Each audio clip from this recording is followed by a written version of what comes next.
Jerry West was a kid in West Virginia, not without challenges and pain, looking to the top of the Blue Ridge Mountains, wondering what was on the other side. And the people who find a way to get through that wall are going to get to the top of the mountain. But once you get to the top of the mountain, it's dangerous. As the number 2 pick in the 1960 NBA draft, Jerry was now playing for Jack Kent Cooke. Cooke had recently acquired the Lakers franchise. Pulitzer Prize-winning sports writer Jim Murray described Cooke as brash, assertive, and a megalomaniac. And that was his good side. The Canadian-born Cooke found himself in a dispute with the commission that ran the sports arena. So he purchased land in Inglewood, right near LAX, and he built his own arena, evoking the imagery of the Roman Forum. He changed the colors of the Lakers from blue and white to purple and yellow, colors which he referred to as Forum Blue and Gold. By 1967, the fabulous Forum was ready for business. The Forum's now a music-only venue, but for over 30 years, it was the greatest of all sports arenas. This place was exciting. Hollywood celebrities were attending games. Then in 1968, the Lakers acquired Wilt Chamberlain. The Lakers, with West, Baylor, and now the Big Dipper, became the sports franchise of Los Angeles. But then 2 more excruciating NBA final losses to the Celtics happened in '68 and '69, despite heroic performances by West. In fact, Jerry was the MVP of the '69 NBA series, despite yet again being on the losing team. West is the only player ever to be an MVP from a second-place team in both the NCAA tournament and the NBA Finals. In 1970, the Lakers lost in the finals again, this time in 7 games to the New York Knicks. Wait, what? Yep, the Knicks used to be really good like 50 years ago. 1971-72 would be different. Bill Sharman was the new coach and he adjusted the players' roles. West would lead the NBA in assists that year, dropping 10 dimes a game while still scoring 25 points per game. 4, 3, 2 points. It's over! You can see that coming. You know he's going to get the 2. Oh yeah, when the fabulous Forum hosted the NBA All-Star Game at midseason, who do you think made the game-winning shot and took home the MVP trophy? West. Jerry West. For West. So a man named West wins it for the West. Final score. The West 112, the East 110 from the Forum in Los Angeles, California. The Lakers would then go on to win an NBA record of 33 games in a row. They compiled another record with a 69-13 regular season mark, stormed their way into the NBA Finals, where this time they would win it all. They easily dispatched the New York Knicks in 5 games. The season has 7 seconds left, and the Los Angeles Lakers are the world champions of basketball. The Lakers conclude their basketball season with a record of 81 victories and only 16 defeats. If you would have asked me before the season started, could that ever be done by any team, I would have thought that you were crazy. After 12 years in the league and 7 losses in the NBA Finals, Jerry West ran off the court at the fabulous Forum, an NBA champion. West retired in 1974, then he coached the Lakers with success and ultimately became the general manager. West assembled the Showtime Lakers, led by Magic and Kareem, that won 5 NBA championships. Then in 1996, he had the greatest summer of any executive in NBA history. That summer, he signed Shaq and drafted Kobe, setting the Lakers up for 5 more championships. By 2000, the Lakers had moved back to downtown LA, setting up shop at Staples Center. West left the Lakers in 2002 and went to work for the Memphis Grizzlies, turning them into a playoff team. In 2011, he moved to the Golden State Warriors, and by 2015, they were the NBA champions. He joined the LA Clippers in 2017 and has set them on a path towards an NBA title.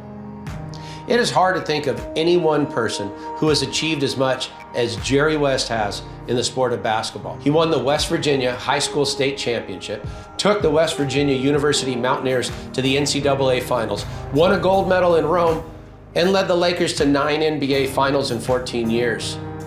Taking into account West's play from high school to college, through the Olympics and the pros, he averaged an astounding 25 points per game, while often ranking among team leaders in rebounds, assists, steals, and block shots.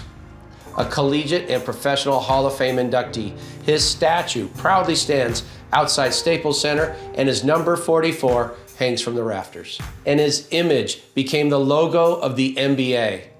He's among the most respected players and executives in the history of sports.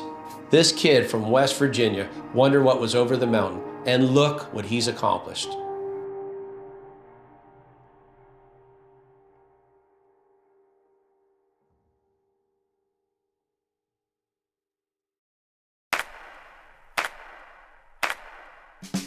I'm a Venice, California-born, Los Angeles-based sports fan. One that has played, coached, announced, and promoted sports my whole life. My love affair with sports started in my own backyard and has led me to this podcast. Thanks to the support of the Amateur Athletic Union in East Bay, I'm excited to bring you Sports Stories with Denny Lennon.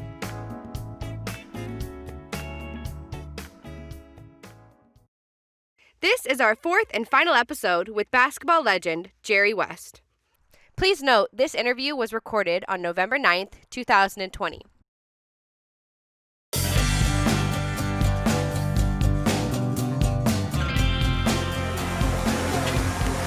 Yeah, Tina's a big fan of her pumpkin bread. That's my daughter, Welcome.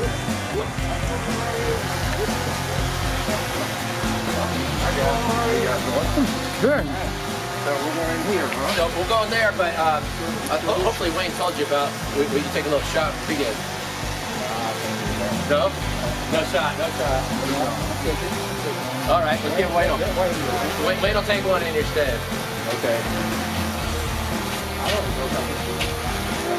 heard you're knocking him down at Little Fairno. What's Wayne? Wayne out. Knock it down.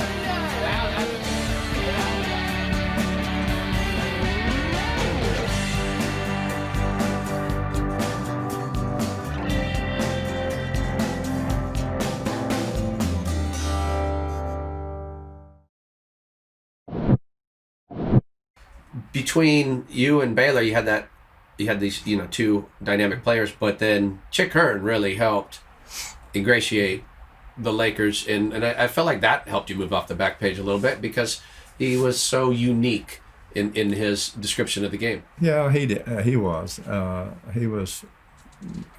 huge piece of the growth of the Laker franchise, and in some respects he was more popular, I guess, very much like Vin Scully. Yeah, more popular than the players. A lot of nicknames, a lot of chickisms, and he'd always say on the air, he said, in my unbiased way.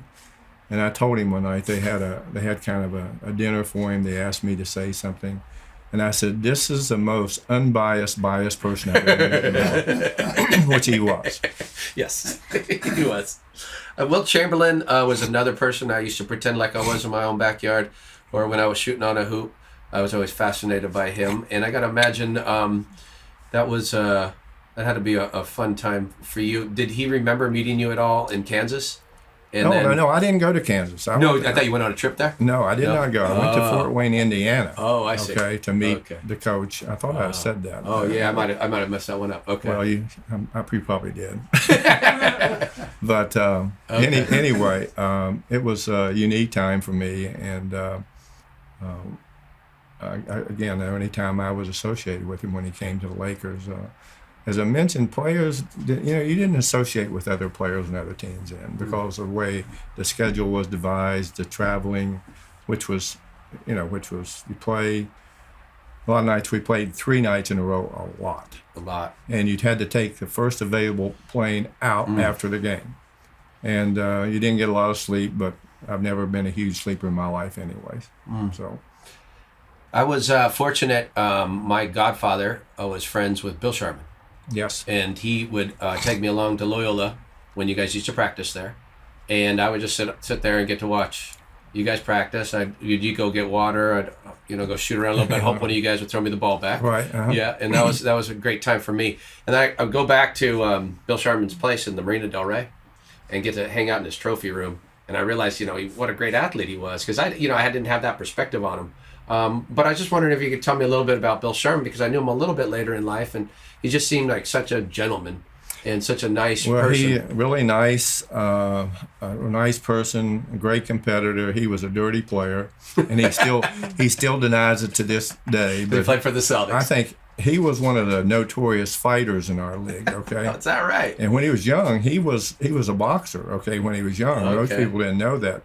But there was a guy by the name of Andy Phillips. I think one year they got in 8 fights. Okay, but those two. Oh yeah, those two. And this was before my time in the league. But Bill was a tough guy, great competitor. He was really a uniquely nice man. Yeah. I don't know anyone could ever say anything bad about him. And is it true? I mean, there's a legend has it that's when he lost his voice, was that 72 season. And did you guys see that coming? I mean, could you hear that coming, rather? Or was that something that happened after the season was over? Well, I think that it's really, sometimes you get teams together that you really don't have to say very much. They just sort of fit together. It's like, you throw the ball over there and you know the person is going to be there. Sure. You're like tied together. Mentally, you're tied together. And that was one of those teams that could do that. The only bad thing about it was just too old to perpetuate itself for any length of time. But it was sad for me when he got that way, and he got to the point where he had this megaphone where he's trying to, to I guess make his voice louder. But it was a sad time for me, because I became really good friends with him. Yeah. Other than the fact that he was my coach, I just liked him personally. Yeah. You had so I watched a fair amount of replays to get a perspective from now of you playing, and it seems to me that you had a much higher scoring total had the 3-point line been in play. But you obviously didn't have that in your mind then, because it wasn't a thing, but it was a thing in the ABA. So you're probably aware that there's a 3-point line. Well, that was after, yes, but that was after I stopped playing, okay. Yes. And, I think the consolidation of the two leagues at that point in time is what you see in the NBA today. And I would tell you, they had some great things that would, I think, that really helped the NBA. The 3-point line so too. Made it a more attractive game. There were some players that didn't get drafted at that point in time that belonged in the league. Yeah. And when they were assimilated into the NBA, it's started the modern day game as we see it. I often wondered, because they had a red, white, and blue basketball. I often wondered. I thought that was really kind of cool visually to see. So did I. I often wondered why they didn't do that. Yeah. But they should have took that over with it. Now it would look weird. Okay. It would, but they did it in volleyball. There's a lot of national organizations that actually use the red, white, and blue ball in volleyball to enhance that. Well, and it's interesting how the vision can play out. When you were playing, you had that unique way of getting your jumper off, and it would come, and I would tell everybody, I go, you got to watch tape on Jerry West. It's going to go bam, bam, and it's up, and it's up, and it's high, and it's gone before you can really play defense. It would seem like most of the league knew this was coming, but you still were able to get your shot off all the time. Tell me how you uniquely brought that into your game. Well, one of the most important things in shooting is to use your legs, okay? Mm-hmm. And a lot of times people, that last hard dribble makes you set, okay? It makes you set. And by doing that, you automatically use your leg. And the other thing is that I used to practice that in college all the time. I scratched myself. I have still a couple scratch marks on my face because I wanted to get it up here. Wow. And by doing it, you really have to practice that, because if you don't practice correctly, you can, and the one quick motion where everything in shooting is a lever anyway. Mm-hmm. But I practiced that a lot when I was in college. And it was just something that came natural for me. The other thing is to learn to shoot the ball different heights with bigger people on you. And you did that by just a different release point. But those are things I played around with growing up. And I wish I'd had all the tools then and the time to have places to go practice. You couldn't do that even in college. Yeah, what was your off seasons like in high school and college where you just would shoot by yourself on a hoop? Well, as I say, and had no one there with you. When I was going to school, I would, because I had nothing to do at home, no opportunity to make any extra money. So I worked at the university. I had worked for the buildings and grounds. I think we made like $250 or $350 an hour. And there's sometimes that I was in charge of watching the gymnasium, but it was so hot in there, hot and humid. You'd go in there and you'd shoot for 15 minutes. And the worst part of it was if you would miss, and particularly if you're shooting one side of the basket and you'd miss, I would deliberately, if I was going to miss it, I didn't want to miss it long because I had a long run. So actually, it was a drill that really helped me shoot and follow the ball. We don't see very many players do that today. I would agree with that. We don't see that. And that really was a drill that shoot and follow the ball because you're the one who knows it's going to miss. And particularly if you're a good shooter. If you're a bad shooter, you'd be running all over the place and you'd be dead after about 20 minutes shooting. Coach Wooden, I think that just kind of reminded me of that when you said shoot and follow the ball because he always felt like about crashing the boards, and he and his players did that well. But was your relationship more concurrent to when you were still playing for the Lakers, or did you know Coach Wooden after you had kind of retired and moved towards coaching? No, I used to have lunch with him often in Westwood, a little drugstore over there. His friend and my late friend Hollis Johnson. We used to go to this little drugstore there, and he had a drug counter, and we'd go in back, and we would eat. We'd have these little tiny, not stools, but they were actually boxes, that fruit and stuff came in, and he had this little table there, and nice. I used to have the same thing every day. What was it? A turkey sandwich with a cup of chicken noodle soup. Okay. And John, I forget what he would order, but that was usually a lot. That was most of the time on the day of the game. Okay. And I got to the point where I hardly ate day of the game. I just couldn't eat. I'd get sick before the games and didn't want to be throwing up all over the place. Yeah. Too much adrenaline. Right yeah, too much going. But John was a unique man. He was more than a basketball coach. He was kind of a life teacher. Someone I had great respect for. And I remember one time we were playing UCLA in college here in Los Angeles in a Christmas tournament. Okay. And UCLA had a good team, and at West Virginia we had one of the best teams in the country. And I'll never forget, I never said a word to officials, never.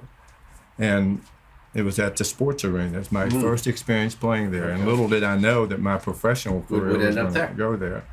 But what was funny about it is that I made a layup, and this guy hit me in midair, and I ended up on the concrete floor. They didn't have any padding or a bunch of people there to catch you. And I was running back, sort of walking back because the ball went through the net and bounced away. And I said to the official, "I think you missed that call." And John said to me, he says, "Young man, you're too good to complain." And I said something to him that I can't repeat. Okay, on this program. Yes. And I used to wonder all the time, did he remember that one incident?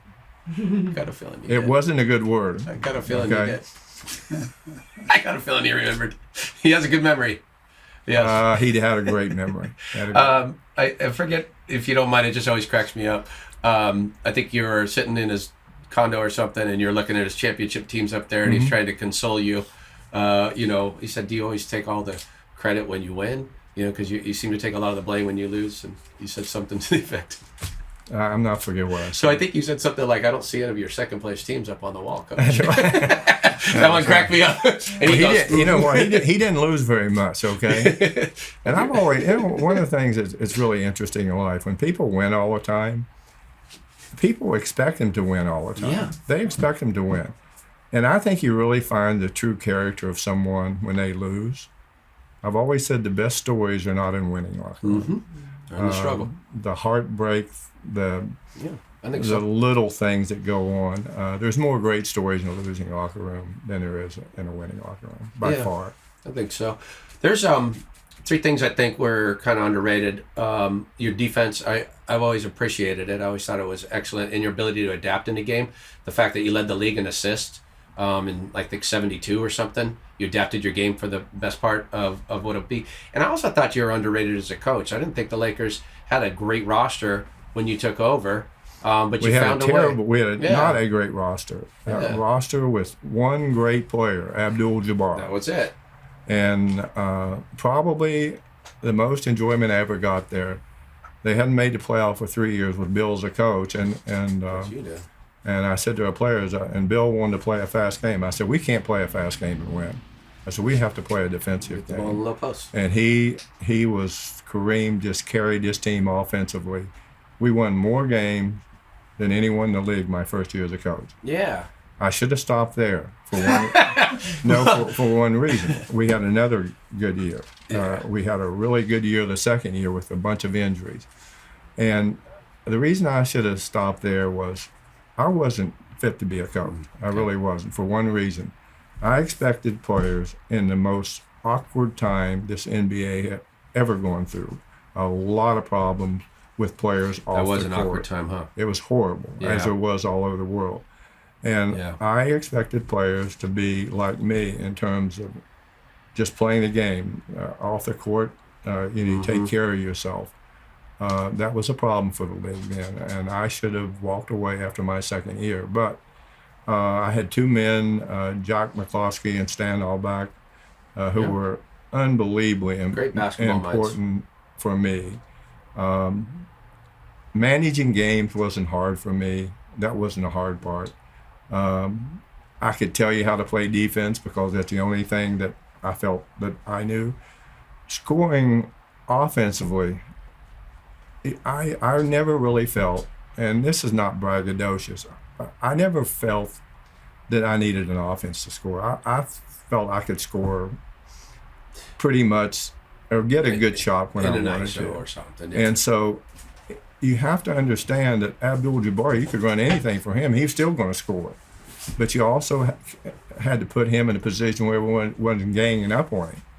And he was just one of those incredible players that no one ever talked about when they're talking about greatness as a player. You and I agree on this 100%. And I always stand up for him. He should be in the conversation. Any conversation you have about the greatest players, he should be right there. He sure should. The object of the game is to score more points. He scored the most points by far. And he's you look at his success all the way through his life, too, from high school to college. And then in the NBA, he's been, unbelievable. You know what? I think that he made the game look so easy, but again, he was one of those guys that never talked about how he played. He never patted himself on the back. He's brilliant, smart. He's someone I greatly admire. I really do. I think I compare him on some levels to you as far as a post-playing career. I think your post-playing, even coaching career has been remarkable. And so is his, and his continues to be with the books he's written, op-ed pieces he writes. He's a great thinker. I compared like going and watching basketball and trying to evaluate who's the best player, stuff like there. With if I were to take you to a game, it'd be like taking a Monet or something to an art gallery. They're going to see something totally different than what I see. And I'm just curious, what are those, or can you put your finger on what those things are that you see about a player during these workouts that you think is different?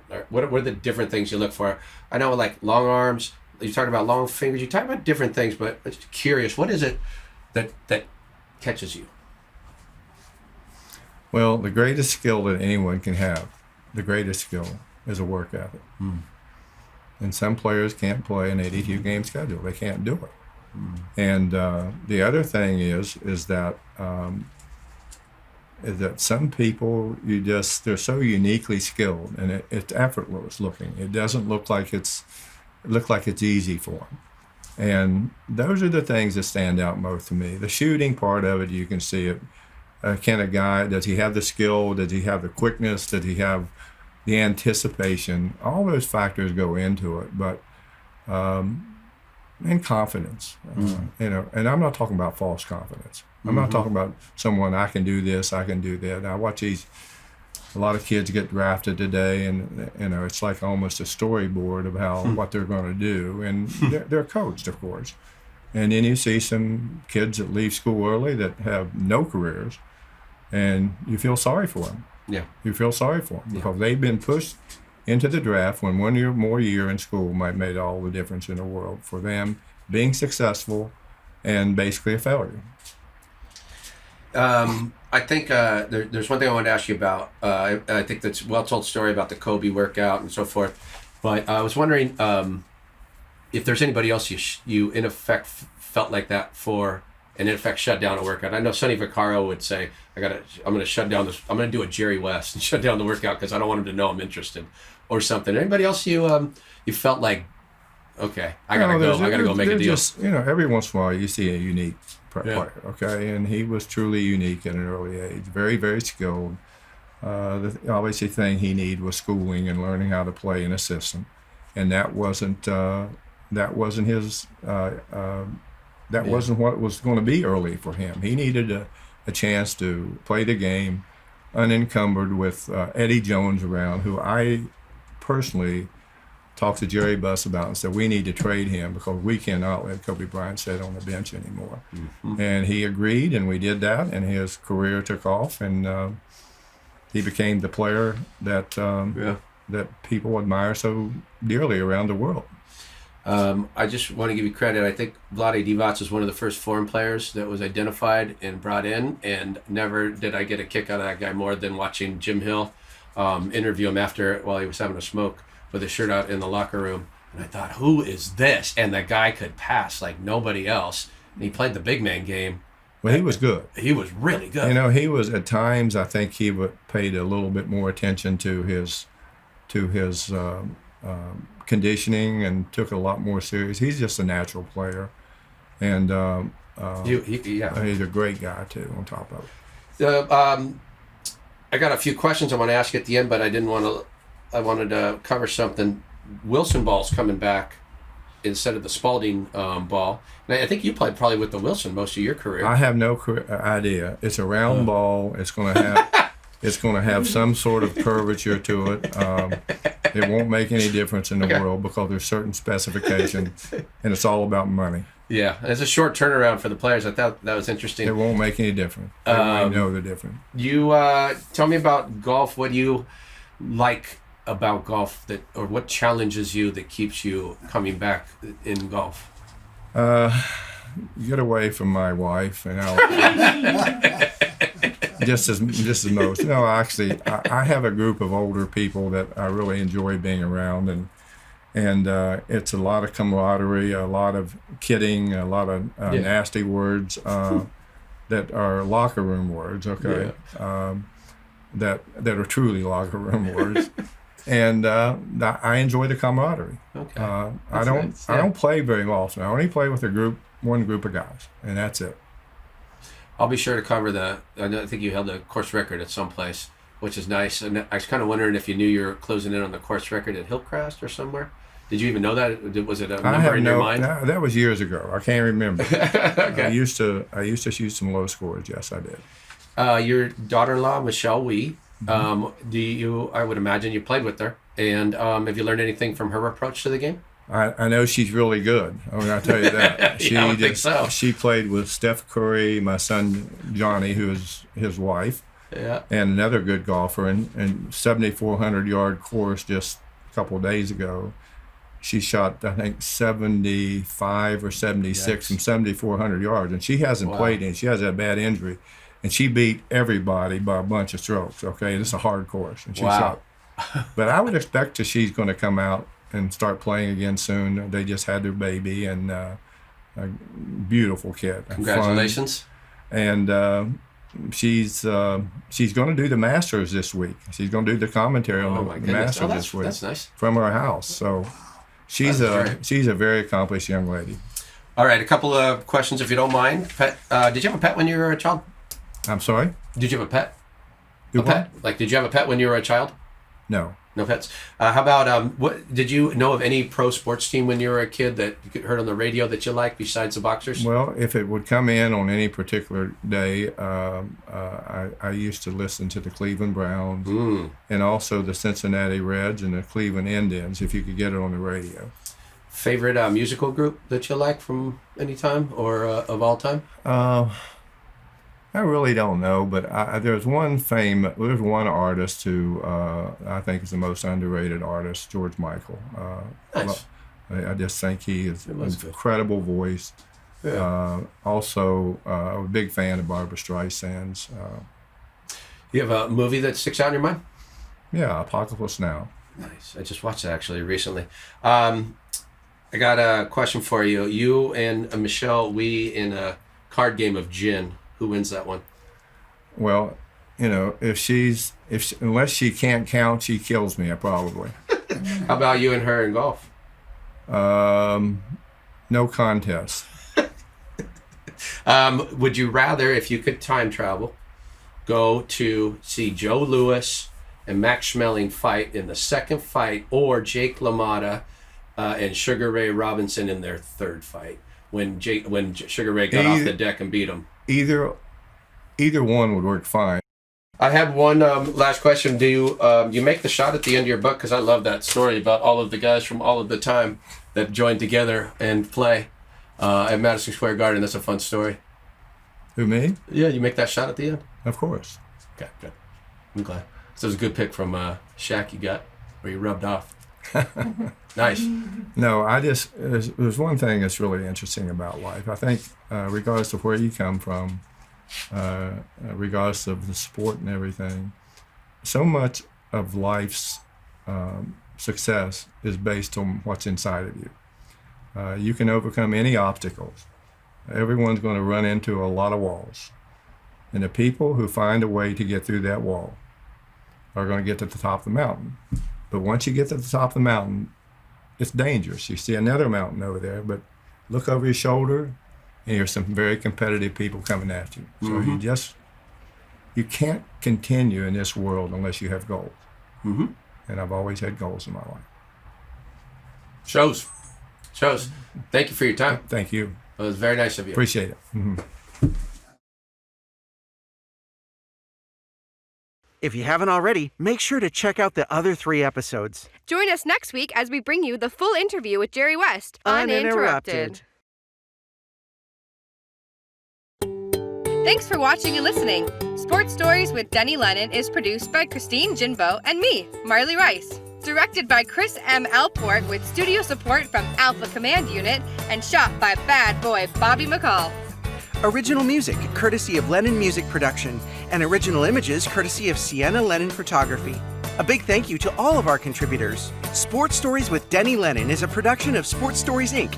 You can find us on audio platforms everywhere and the High School Narrative iOS app. You can also view Denny's shows on Roku, Apple TV, and Fire TV. Make sure to press that subscribe button, give us a review, leave a comment. It will really help us grow the show. Hey, you know what else would help us grow the show? Hustle on over to patreon.com/Denny Lennon to get some never-before-seen videos, pictures, interviews, and more. We are all over social media and constantly sending out clips on Facebook, conducting fun polls on Twitter, going live on Instagram, and more.